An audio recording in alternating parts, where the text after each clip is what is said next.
Bonjour à tous, bienvenue sur cette chaîne. Comme d'habitude, pensez à vous abonner, à commenter, à liker, à partager. Je vous dis merci d'avance. Alors la question qu'on se pose aujourd'hui, c'est une question que de nombreux Gabonais se posent. Le Gabon est-il maudit? Et cette question, elle émerge parce que on constate toutes les tares que la société gabonaise ici traverse. Même aujourd'hui, avec l'arrivée des nouvelles autorités, certains éléments laissent les Gabonais perplexes et tristes. Donc la question centrale de cette vidéo, c'est celle-là. Le Gabon est-il maudit? Y a-t-il une entité mystique qui, entre guillemets, pour reprendre un langage populaire au Gabon, attache ce pays, faisant en sorte que celui-ci ne se développe pas? Alors, il y a quelques années, un groupe de rap avait produit cette musique-là. Quand le confort de l'or accorde autant de largesse, l'intelligence tourne le dos à la sagesse. Pays béni des dieux, y a tout mais tout manque. La politique cache dans ses poches toutes les banques. Pitié, pitié, vraiment pitié. Pays maudit par l'action des politiciens.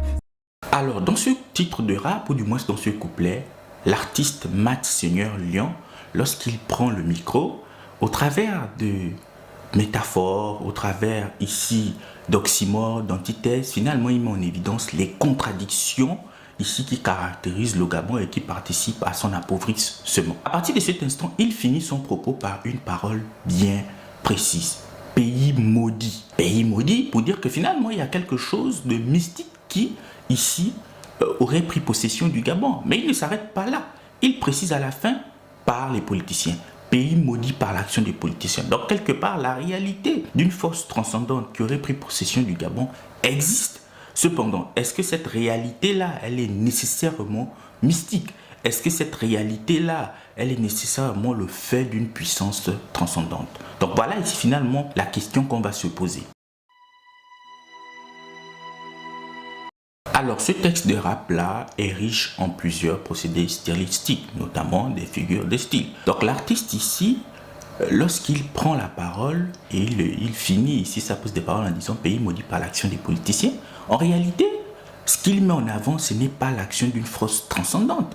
Tout simplement, l'idée de malédiction qu'il prend ici, c'est encore une figure, c'est une métaphore. Il compare le marasme social et économique du Gabon à l'effet qu'aurait eu ici un sort sur un individu. C'est-à-dire qu'on aurait jeté un sort à quelqu'un et finalement, ce sort-là fera en sorte que sa qualité de vie se dégrade, sa vie perde sa vie. Et finalement, ce n'est pas le fait d'une puissance transcendante, c'est le fait de l'action d'une catégorie de Gabonais qu'il cible précisément dans son texte. Il parle des politiciens. Et donc finalement, ça renvoie à la question, est-ce que le Gabon n'est pas finalement ici sous le coup d'intérêts égoïstes de certains acteurs politiques? Parce que c'est cela la question. Il n'y a pas question ici de dire qu'il y aurait une puissance mystique. C'est tout simplement l'action de certains acteurs politiques qui finalement s'engagent dans l'arène politique pour un but précis. La politique est la gestion de la cité. Mais est-ce qu'aujourd'hui on a la capacité de dire que les acteurs politiques qui finalement s'engagent dans les joutes électorales ici le font parce qu'ils ont la volonté de faire en sorte que la société progresse? La politique n'est-elle pas devenue tout simplement un ascenseur social? C'est-à-dire qu'on fait la politique pour avoir de l'argent, on fait la politique ici pour soi, pour sa famille, pour ses parents. Et finalement, cela s'est fait au détriment des autres. On a tous vu ici le procès qui s'est déroulé devant nous, où les uns et les autres avaient des primes de 2 milliards, etc. etc. C'était fondamentalement pas des acteurs politiques, mais c'était des acteurs qui ici étaient quelque part mis au devant de la scène par les acteurs politiques. Donc la question qui se pose ici, c'est: est-ce que la politique au Gabon n'est-elle pas tout simplement ici l'ascenseur social?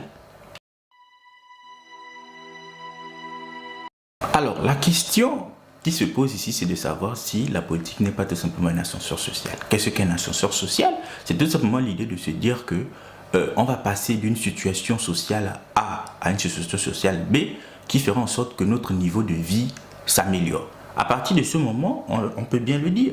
Est-ce qu'on ne constate pas que les acteurs politiques ici au Gabon sont des acteurs qui vivent dans des conditions meilleures comparées ici à d'autres compatriotes? Et cela se constate.